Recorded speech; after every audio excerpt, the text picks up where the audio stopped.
el libro de Jonás. Para las siguientes pares de semanas estaremos poniendo pausa a nuestro tiempo en el libro de Isaías y estaremos enfocados en el libro de Jonás. Será la predicación que hace el pastor Hansen la semana que viene, y hoy empezamos en capítulo Jonás, el capítulo 1 de Jonás. El pastor Hansen estará predicando en la noche sobre Jonás capítulo 2 y hacia adelante, ¿no? Así que nos enfoquemos en el libro de Jonás, en los profetas menores, hacia el fin del Antiguo Testamento. Y otra vez estamos leyendo y viendo el primer capítulo esta mañana.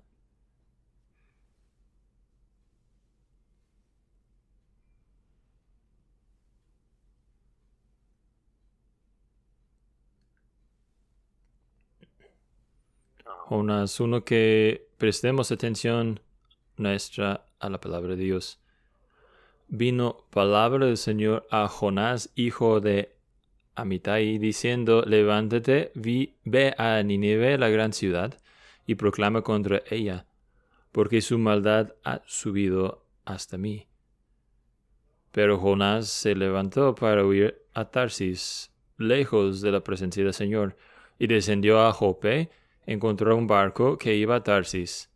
Pagó el pasaje, entró en él para ir con ellos a Tarsis, lejos de la presencia del Señor. Y el Señor desató sobre el mar un fuerte viento, y hubo una tempestad tan grande en el mar que el barco estuvo a punto de romperse. Los marineros tuvieron miedo y cada uno clamaba a su Dios, y arrojaron al mar la carga que estaba en el barco para alejarlo. Pero Jonás había bajado a la bodega del barco, se había acostado y dormía profundamente. El capitán se le acercó y le dijo: ¿Cómo es que estás durmiendo? Levántate, invoca a tu Dios. Quizás tu Dios piense en nosotros y no pereceremos. Y cada uno dijo a su compañero: venid, echemos suertes para saber por causa de quién nos ha venido esta calamidad. Y echaron suertes, y cayó la suerte sobre Jonás. Entonces le dijeron: decláranos ahora por causa de quién nos ha venido esta calamidad. ¿Qué oficio tienes? ¿Y de dónde vienes? ¿Cuál es tu tierra? ¿Y de qué pueblo eres? Y él le respondió: soy hebreo, y temo al Señor, Dios del cielo, que hizo el mar y la tierra. Los hombres se atemorizaron en gran manera y le dijeron: ¿por qué has hecho esto? Porque ellos sabían que él huía de la presencia del Señor por lo que él les había declarado. Entonces le dijeron: ¿qué haremos contigo para que el mar se calme en torno nuestro? Pues el mar se embravecía más y más. Y él les dijo: tomadme y lanzadme al mar, y el mar se calmará en torno vuestro. Pues yo sé que por mi causa ha venido esta gran tempestad sobre vosotros. Los hombres se pusieron a remar con afán para volver a tierra firme, pero no pudieron, porque el mar seguía embraveciéndose contra ellos. Entonces invocaron al Señor y dijeron: no, te rogamos, oh Señor, no permitas que perezcamos ahora por causa de la vida de este hombre, ni pongas sobre nosotros sangre inocente, porque tú, Señor, has hecho como te ha placido. Tomaron pues a Jonás y lo lanzaron al mar, y el mar cesó en su furia. Y aquellos hombres temieron en gran manera al Señor y ofrecieron un sacrificio al Señor y le hicieron votos. Y el Señor dispuso un gran pez que se tragara a Jonás. Y Jonás estuvo en el vientre del pez 3 días y 3 noches. Que el Señor bendiga su palabra, leída y predicada a nosotros esta mañana. Oyente, esta historia de Jonás es una de estas historias famosas de la Biblia, tan famosa que hay tanta gente que ni han leído la Biblia. Sin embargo, han escuchado un poco o algo de esta historia.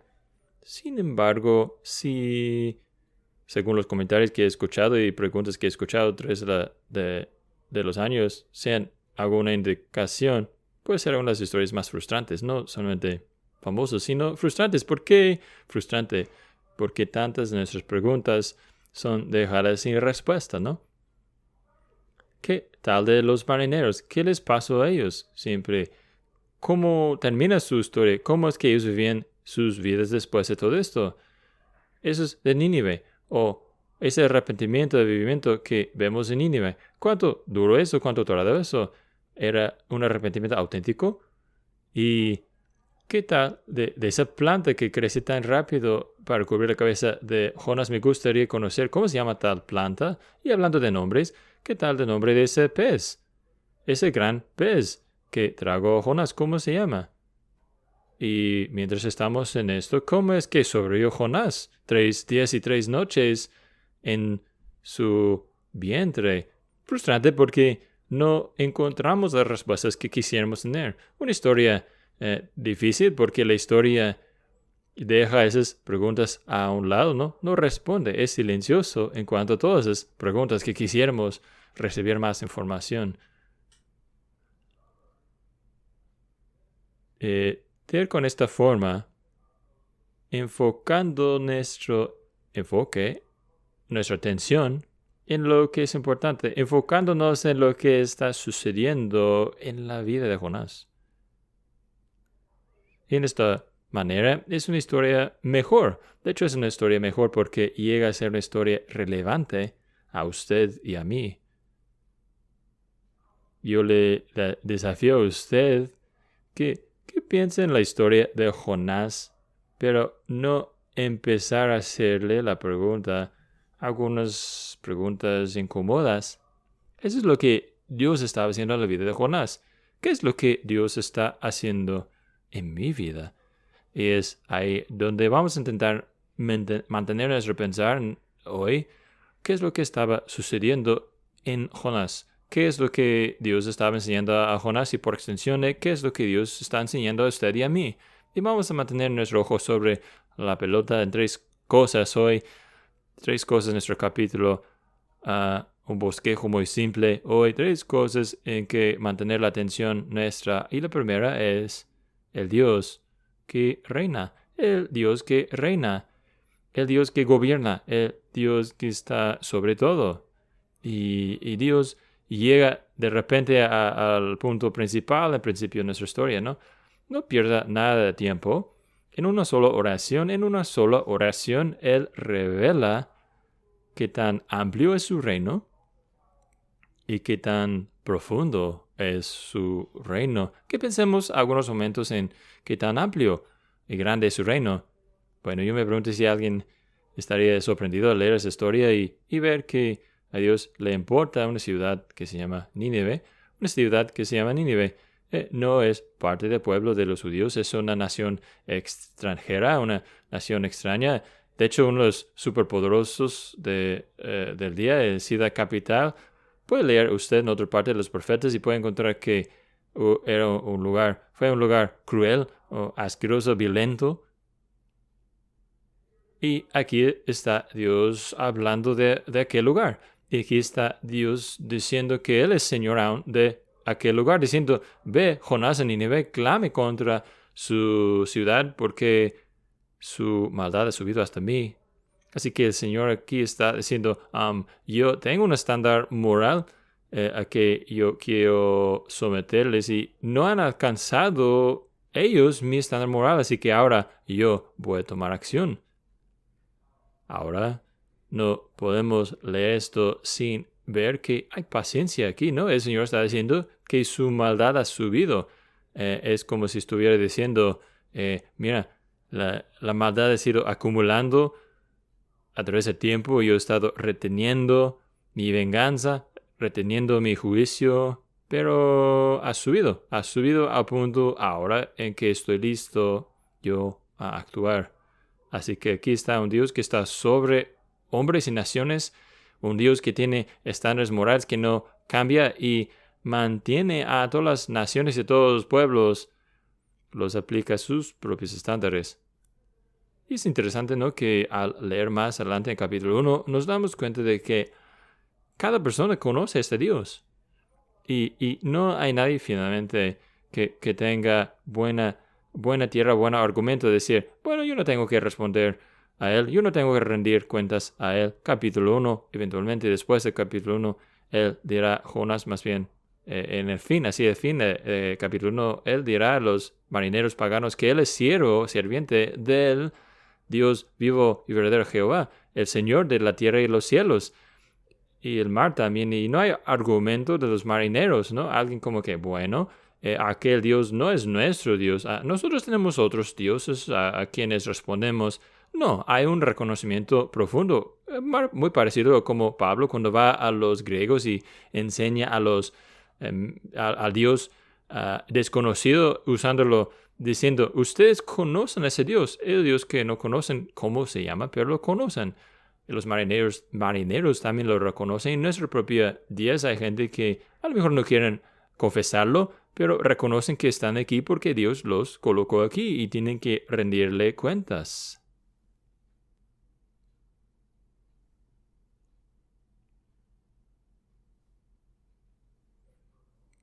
¿Usted cree por un momento que a Dios no le importa? ¿Que Dios no sepa lo que está sucediendo en las ciudades, en las calles de su ciudad? ¿Usted cree, por un segundo, que a él no le importa lo que está sucediendo en nuestra nación? ¿Que a él no le importa lo que está sucediendo en Ucrania o en Israel y en todos los demás lugares? Él sabe todo esto y a él le importa mucho porque esta gente lleva su imagen. Él los hizo, él los colocó ahí. Él los sostiene cada momento. Y ellos tienen que rendir cuentas a él. Es una consolación en este mundo, ¿no? Que parece tan caótico, que hay un Señor sobre todo, uno que es llamado Dios Todopoderoso, Él que es el Señor Todopoderoso, omnipotente, quien reina, quien gobierna sobre todas las cosas. Así que su soberanía, su gobierno, su reino no puede ser más amplio, ¿verdad? Pero también es profundo. Su reino es también profundo. ¿Cómo sabemos eso? Bueno, él habla a Jonás, ¿no? Y coloca una comisión sobre Jonás. Dice, levántate, ve a Nínive, la gran ciudad, y proclama contra ella. Tiene una comisión, una misión de él, para él. Y Jonás, claro, es un profeta y es una comisión muy especializada, pero él tiene su voluntad con cada persona. Él tiene su voluntad para usted y tiene su voluntad para mí. Tiene autoridad sobre mi vida, tiene autoridad sobre la vida de usted. Y igual como la voluntad de Dios en este momento no es vaga o borrosa, ¿no? Lo mismo es cierto para con usted y para conmigo en cuanto a nuestro propio rendir cuentas a Él. Su voluntad hacia nosotros es muy clara. Fue Mark Twain, ¿no? Que dijo, no es lo que no entiendo de la vida de la vida más bien que me moleste, sino lo que sí entiendo de la vida lo que me molesta. Lo mismo puede ser dicho de usted y de mí, ¿no? Claro, podemos quejarnos un poco de aquella cosa, pero lo claro es que Dios tiene una voluntad para usted y para conmigo y muchas veces tantas veces no alcanzamos su voluntad. No alcanzamos la gloria de Dios, sin duda. Sin duda su voluntad no está faltando claridad o escondida. Sin duda su voluntad yace sobre cada uno de ustedes, cada uno de nosotros. Si usted es cristiano o no, si usted es cristiano, bueno, tiene doble sentido de ver delante de Él. Usted ha sido creado por Él y salvado por Él, pero aun si usted esté aquí sin ser creyente, hay deber que yace sobre usted porque Él le hizo usted.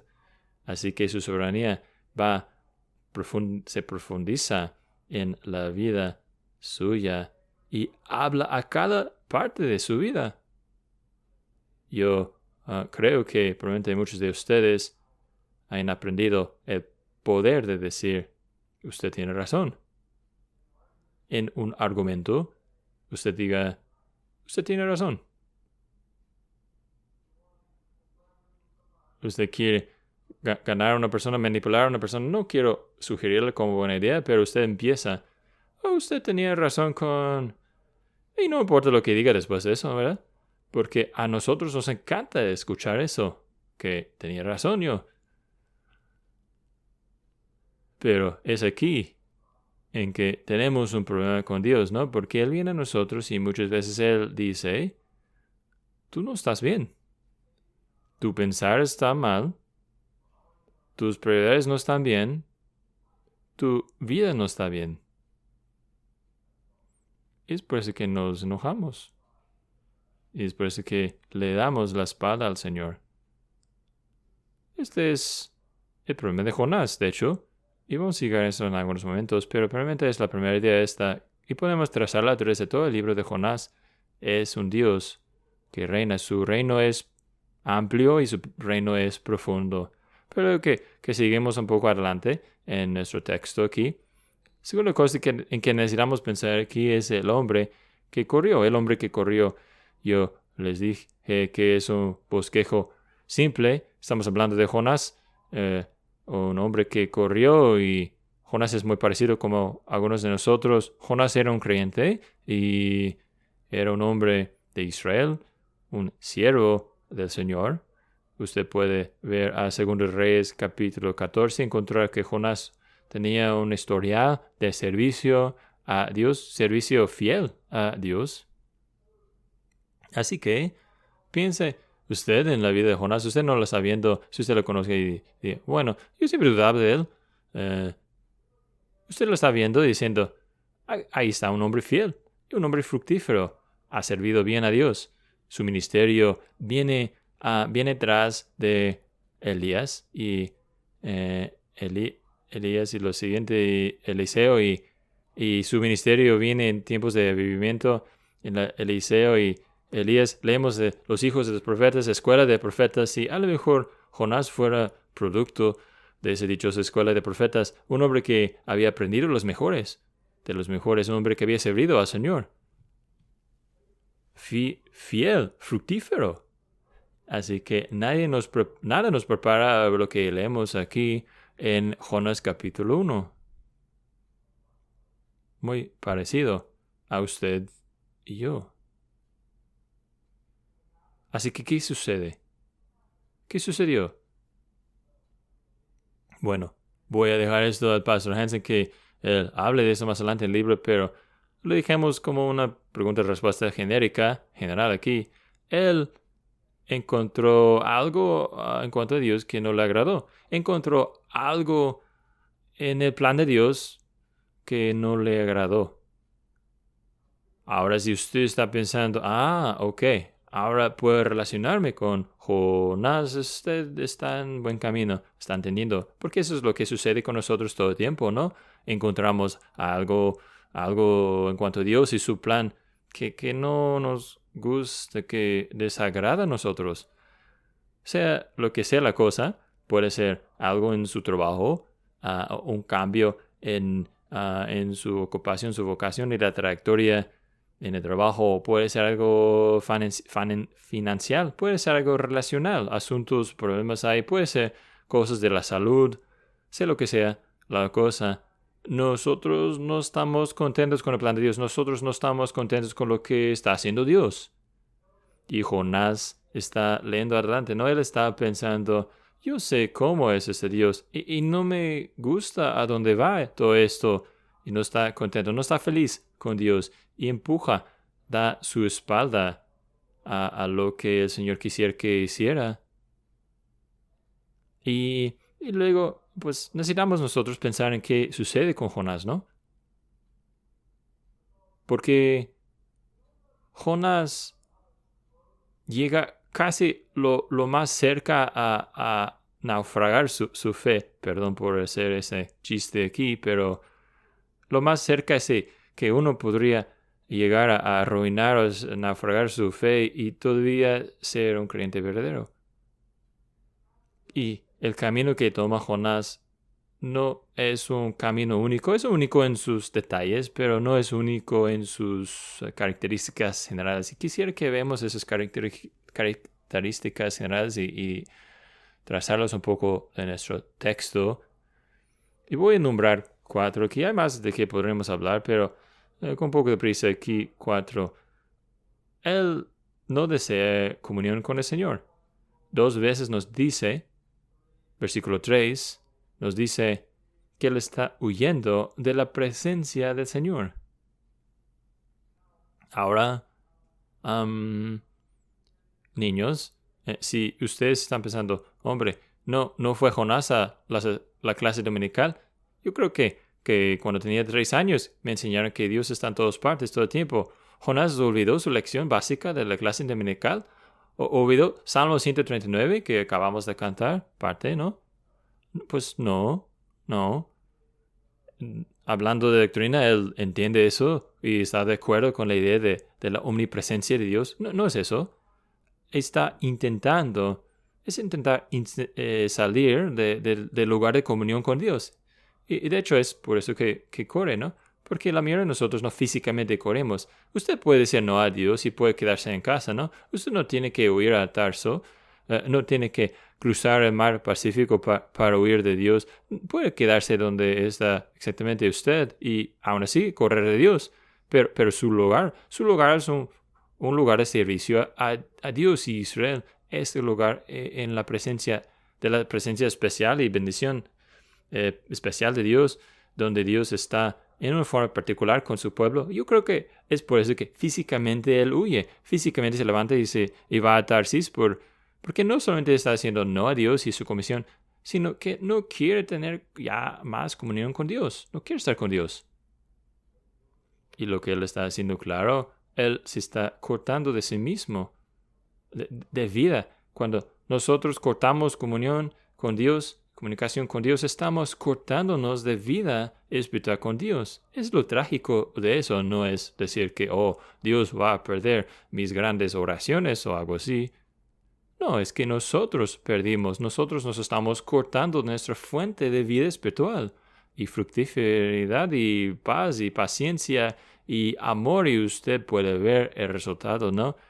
Y es maravillosa la forma que vemos la enseñanza de la historia en las palabras que usa. ¿Qué es lo que nos dice de Jonás aquí? Que él va abajo, baja. Versículo 3 nos dice 2 veces que bajó a Jope, descendió a Jope, descendió al barco. Versículo 5, descendió al parte más bajo del barco. Es un análisis espiritual lo que le está sucediendo. Él sale de la comunión de Dios espiritual y como resultado él empieza una caída hacia abajo, una espiral hacia abajo, y lo que él ha hecho se ha cortado del sentir de gozo, paz de Dios, se ha cortado, se ha separado de la protección y cuidado de Dios, porque es en la voluntad de Dios, en comunión con Dios, que encontramos el cuidado, que encontramos la protección. Es el lugar más seguro en que estar. Y ahí el dejaos atrás, se ha cortado su comunión con el Señor, y ahora la dirección que Dios quisiera darle y la protección que le daría, todas esas cosas están atrás, y él desciende más abajo.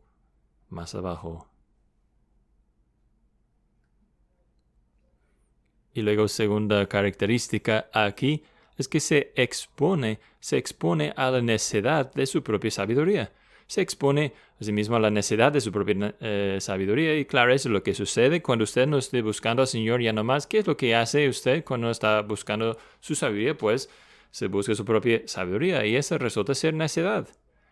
Observan que el versículo 3, él se levanta para huir a Tarsis, así que ese es el plan suyo. Y Tarsis, creemos, fue una ciudad en España, al lado oeste, el punto más oeste del mar Mediterráneo, y aquí a llegar a Jope, hombre, él encuentra un barco que va a Tarsis. Genial. Y usted sabe cómo funciona nuestra mente. Cuando empecemos a depender en circunstancias en vez de la palabra de Dios, cuando empecemos a depender en sentimientos y impresiones en vez de la palabra firme de las Escrituras, bueno, puede ser no esté tan en contra de esa idea de Dios. Si quisiera pararme Dios, estuviera un barco aquí, pero mira, tengo dinero exactamente para pagar mi boleto y pues no hay muchos barcos que van a Tarsis en un día de Jope, y aquí está esperándome. Es como si estuviera esperando solamente para mí. Dependiendo de las circunstancias para guiar nuestros pasos, dependiendo a impresiones y sentimientos para guiar nuestros pasos, en vez de depender de la palabra segura de Dios. Eso es lo que hacemos cuando damos la espalda a la comunión de Dios. La voluntad clara de Dios, la palabra clara de Dios. Charles Spurgeon dice una historia de su propia niñez y dice, hubo un niño con quien asistía a la escuela. Él se enojó con cada cosa y cuando él se enojaba en la escuela siempre tiraba cosas. Y él dice, cuando yo reflexionaba sobre esto, este joven, lo que me sorprendió más no es que ese niño joven tenía un problema con enojo y no es que él arrojaba cosas, enojaba tirando cosas, sino al enojarse siempre parecía algo cerca a su mano para tirar. Cuando nosotros estemos determinados a pecar, Dios no pone obstáculos milagrosos en nuestro camino para estorbarnos de pecar. A veces sí lo hace y podemos darle gracias, muchas gracias por eso, pero usualmente cuando estamos determinados a pecar, Él no va a detenernos. Y Jonás, dejado de sus propios deseos aquí, ¿él se siente bien?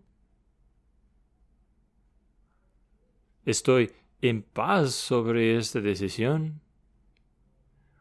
Es increíble lo que podemos decir cuando estemos en paz haciendo consejería pastoral. Es asombroso lo que cristianos podrían decir en que tienen paz. Pero Él se ha cortado de la palabra de Dios, de la voluntad de Dios. Y Él está dejado expuesto a su propia necedad. Y luego, tercera cosa que vemos aquí, es que Él llega a ser una maldición en vez de bendición. Él llega a ser maldición en vez de bendición y la historia está llena con ironía, ¿no? Porque acuérdense nuevamente que Jonás ha sido enviado con comisión a predicar a Nínive. Y ahora él está en un barco con gentiles paganos, ¿no? Como resultado. Una oportunidad. Genial. Pero ahí está él, dormido hasta el fondo del barco y él tiene que ser despertado y levantado y traído, subido en el barco. Ellos tienen que obligar que diga la verdad. Solamente porque está atrapado ahora que tiene que responder y decir algo verdad.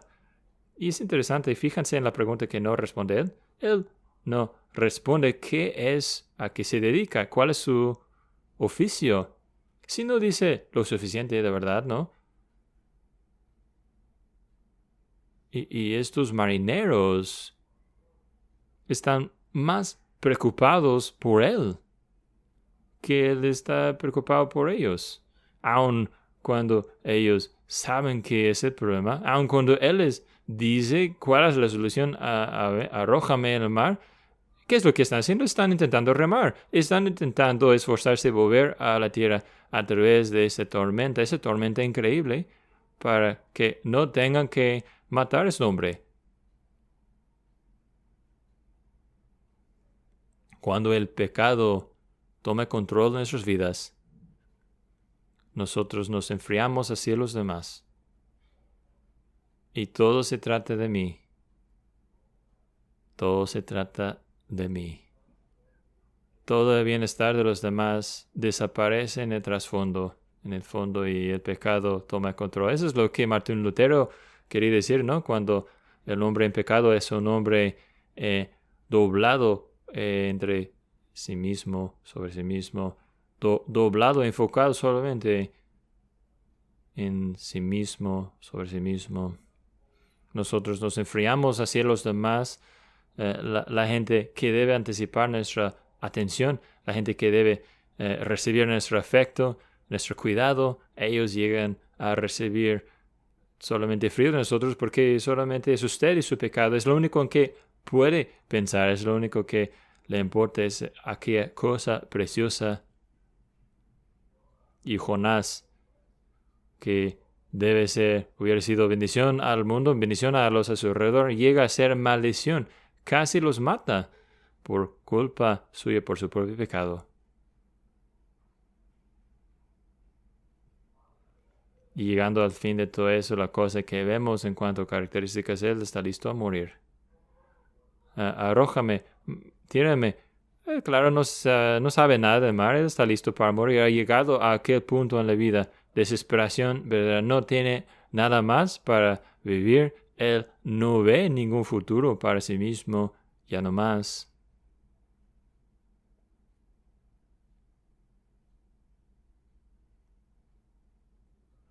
Cuando nosotros le damos la espalda a Dios, llega el fatalismo. A lo mejor admitimos que hay un Dios, pero Dios llega a ser nuestro enemigo. Y que Dios solamente tiene mal para usted y de repente sus esperanzas de estar ahí, ser luz y vida a los demás y ser ayuda a los demás y ser bendición a los demás, todo eso desaparece y lo que queda solamente es un sentido de desesperación, sin esperanza. No tengo futuro, no tengo nada para que vivir, entonces es mejor que lo acabe yo.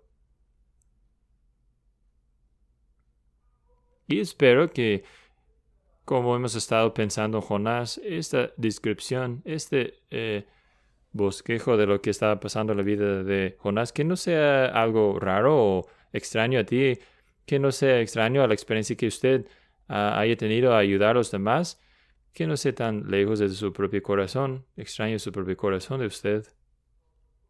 Porque el libro de Jonás, esto tiene un propósito de ser advertencia. Jonás está escribiendo eso más adelante, diciendo, yo estoy escribiendo esto para ustedes, para que ustedes no tengan que llegar a donde llegué yo. Y bueno, si usted quisiera hacer la pregunta, ¿qué debo sacar de todo esto? ¿Qué debemos sacar de todo eso? Bueno, honestidad con sí mismo, humildad de quiénes somos, qué es lo que somos, de lo que somos capaces en cualquier momento. Somos capaces de huir de la presencia del Señor. Hay un instrumento usado en la geología que se llama un strainometer, un instrumento muy delicado, muy sensible. Es capaz de detectar cambios en la parte superficial de la Tierra que indican algo que está rompiendo en la Tierra. Y son tan sensibles esos instrumentos que pueden detectar un cambio de una sola pulgada a través de 16,000 millas. Un cambio de una sola pulgada a través de 16,000 millas. Y mientras pienso en esto, yo creo que es nuestra comunión con Dios. Es nuestra comunión con Dios. Mientras reunimos aquí a adorarle, mientras leemos la palabra, oramos y vamos delante de Dios en comunión verdadera con Él, ese llega a ser nuestro instrumento de medir nuestra relación. Esa es la forma que Dios usa para checarnos y asegurar que no haya grietas o roturas empezando a formarse, que ser dejados sin cuidado que resultarían grandes terremotos en nuestro andar con Dios y nos causará gran daño a nosotros y también a los demás. Y es una bendición, ¿no? A poder leer un libro como Jonás y poder tomar lo que vemos aquí en la vida de Jonás y apuntarlo hacia nosotros mismos y brillar la luz sobre nosotros mismos y darnos cuenta de qué necesitados somos nosotros, qué tan necesitados somos nosotros para ser renovados diariamente por Dios, tener comunión diario con Dios, acercarnos a Él, buscarlo cada día, diciendo todos los días, Dios, búscame, examíname, conozca mi corazón y pruébame y vea si hay algo, maldad en mí. Necesitamos eso y Dios proporciona eso. Solamente nos falta un día. Solamente siempre estamos de un día de distancia de huir, de salir de la presencia de Dios, de llegar a estar tan enojados con su voluntad. El día antes de que le recibiera la comisión a Jonás, todo estaba bien en su vida, ¿no? Pero luego, Necesitamos aprender. Necesitamos aprender de ese hombre que corrió. Pero luego, un último punto que debemos notar aquí es el Dios que rescata. El Dios que salva y rescata. Dios simplemente no va a dejar que se escape Jonás. Y esto lo vemos en varias formas a través del capítulo, ¿no? Lo vemos en las formas grandes, ¿no?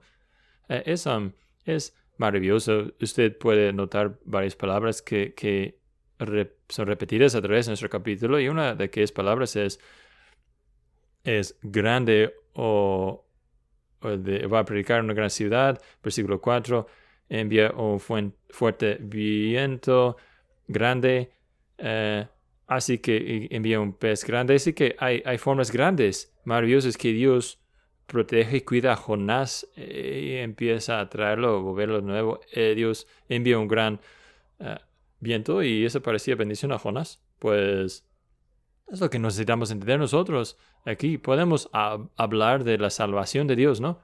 Y si no tenemos cuidado, llega a ser gracia fácil, ¿no? Decir, bueno, yo puedo pecar como sea y Dios siempre me va a atrapar al caerme. Y sin embargo, el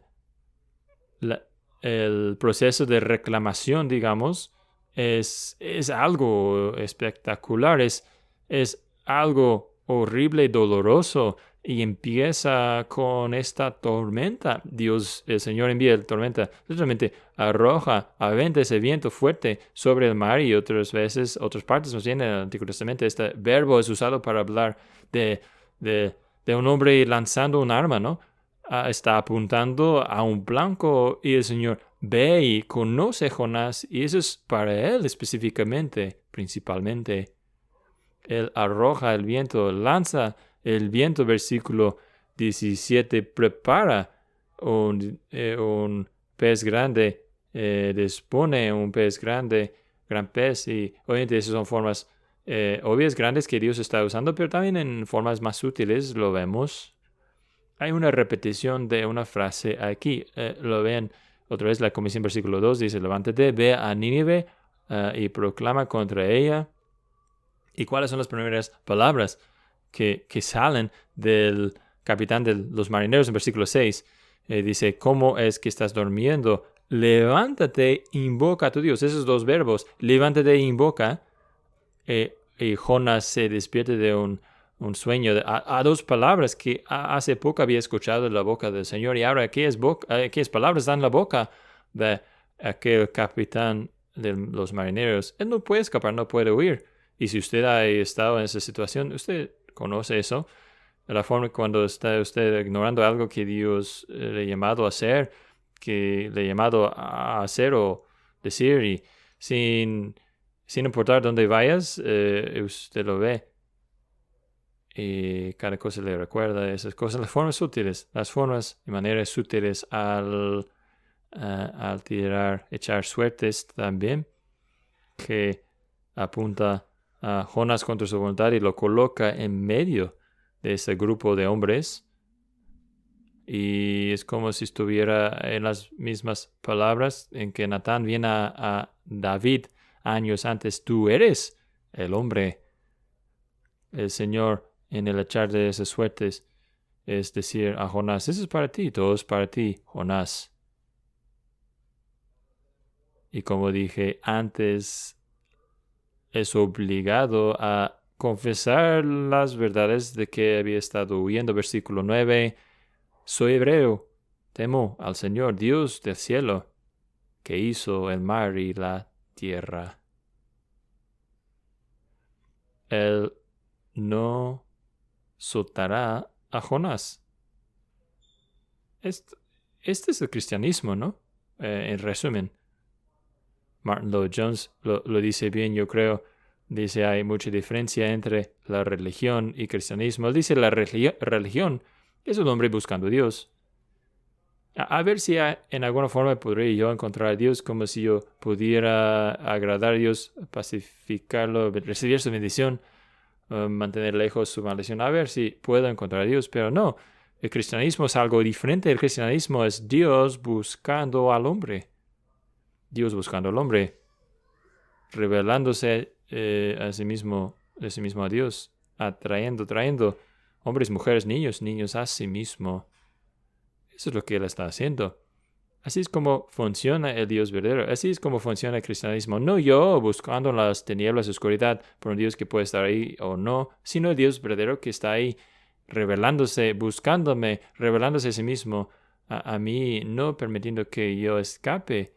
Y es un proceso duro que va a pasar Jonás. Este buscar y salvarlo de lo perdido.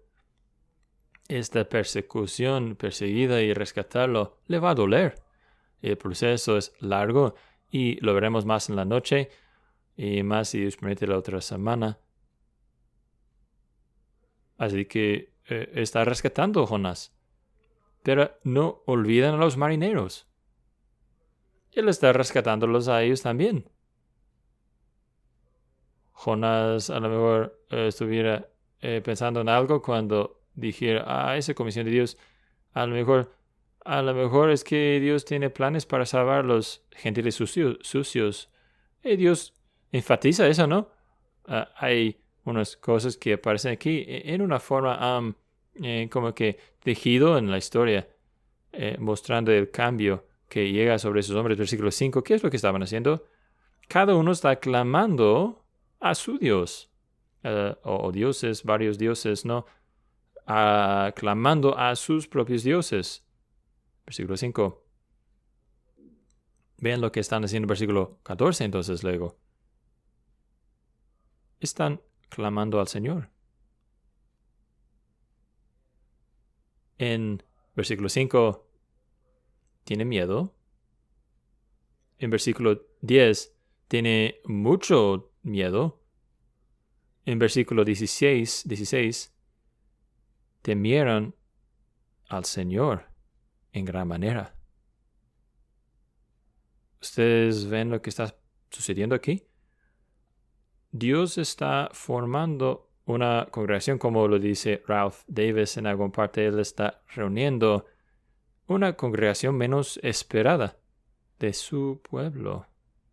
Hablando de Ralph Davis, él dice la historia de lo que sucedió en Etiopía en los días antes de la Segunda Guerra Mundial y después.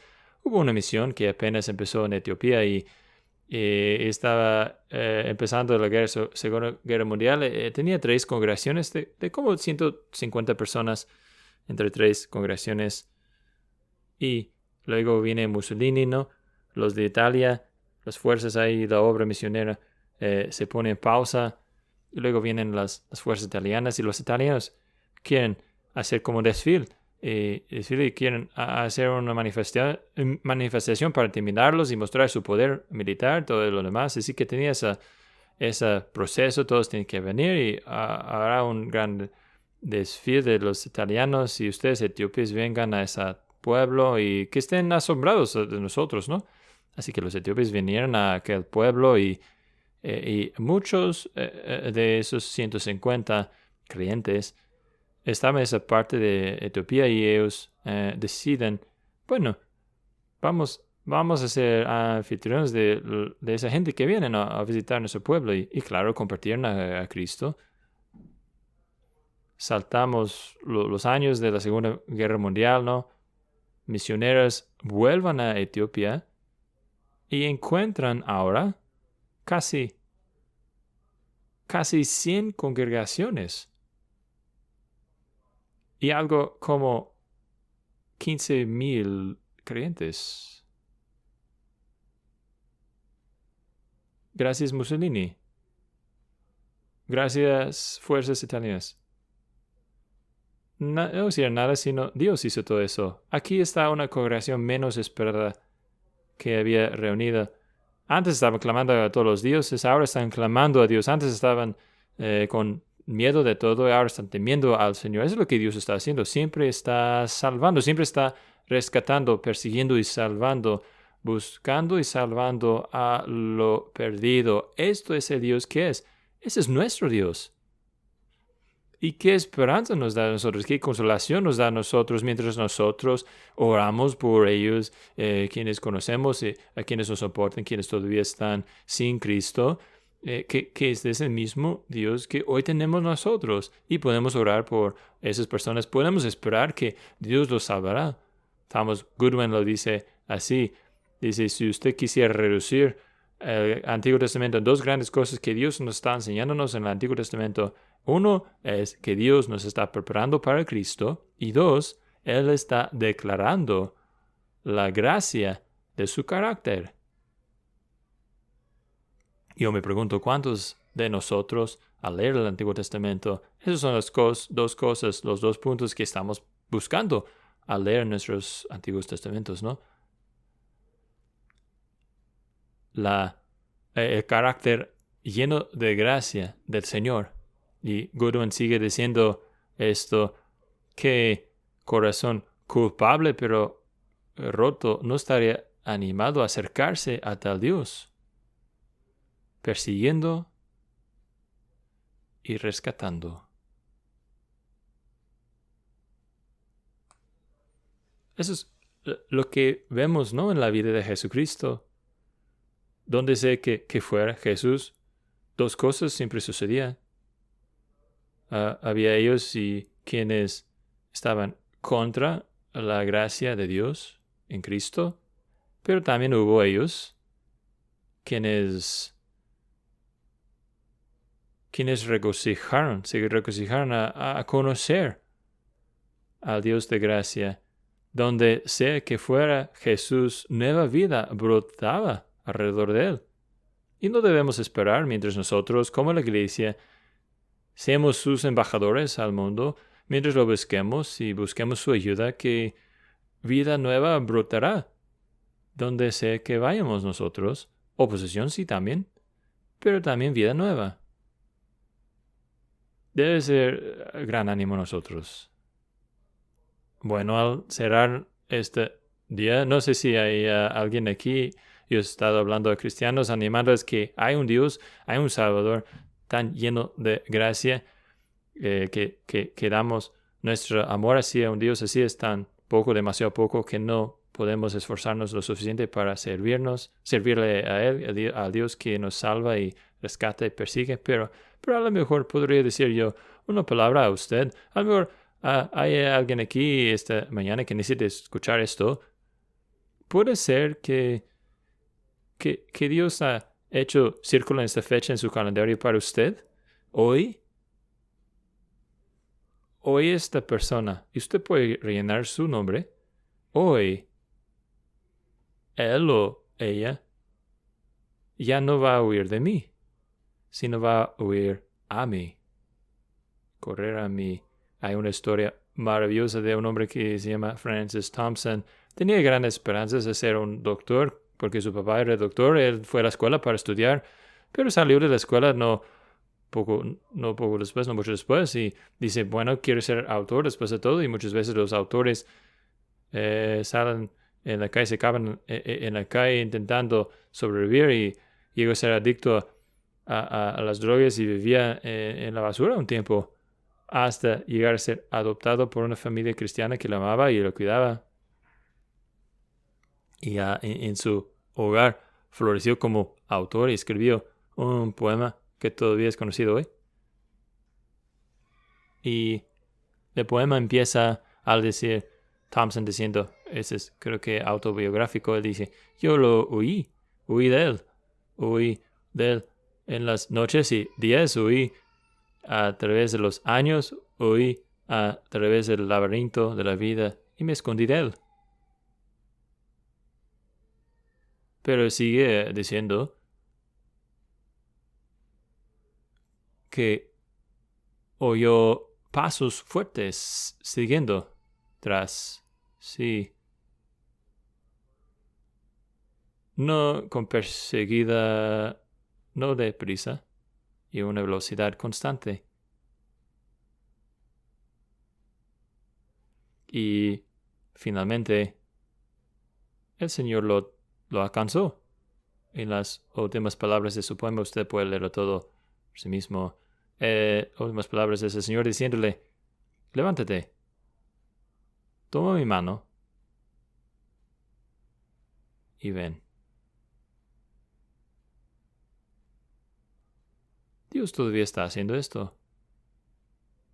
Y puede ser, por primera vez usted necesita tomar su mano y saber que usted haya tomado la mano, a la mano de un Dios que envió a su propio Hijo para extender su mano. Envió su propio Hijo para poder buscar y salvar a lo perdido. Que regocijemos en este Dios hoy día, que lo recibimos esas cosas en nuestro corazón, creyendo con todo nuestro corazón. Amén. ¿Podrían ponerse de pie mientras oramos, por favor?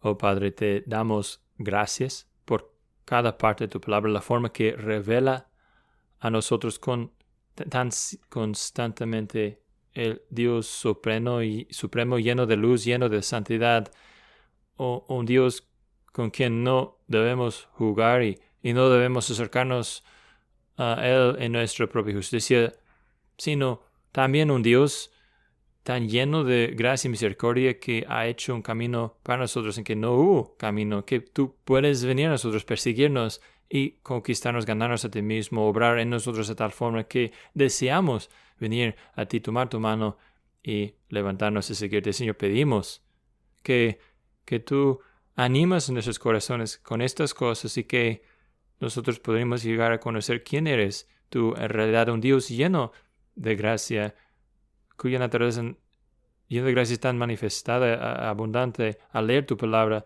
y como el Evangelio de Jesucristo, que fluye directamente de un corazón lleno de amor. Señor, ayúdanos a tomar tu palabra, a aceptar tu palabra. No creo que sea demasiado bien para ser verdad, sino descansar en un Dios así y vivir para un Dios así, que no podremos amarte nunca jamás demasiado y servirte demasiado bien. Ayúdanos a ser animados con estas cosas mientras oramos y mientras vivimos para ti. Pedimos en el nombre de Cristo. Amén.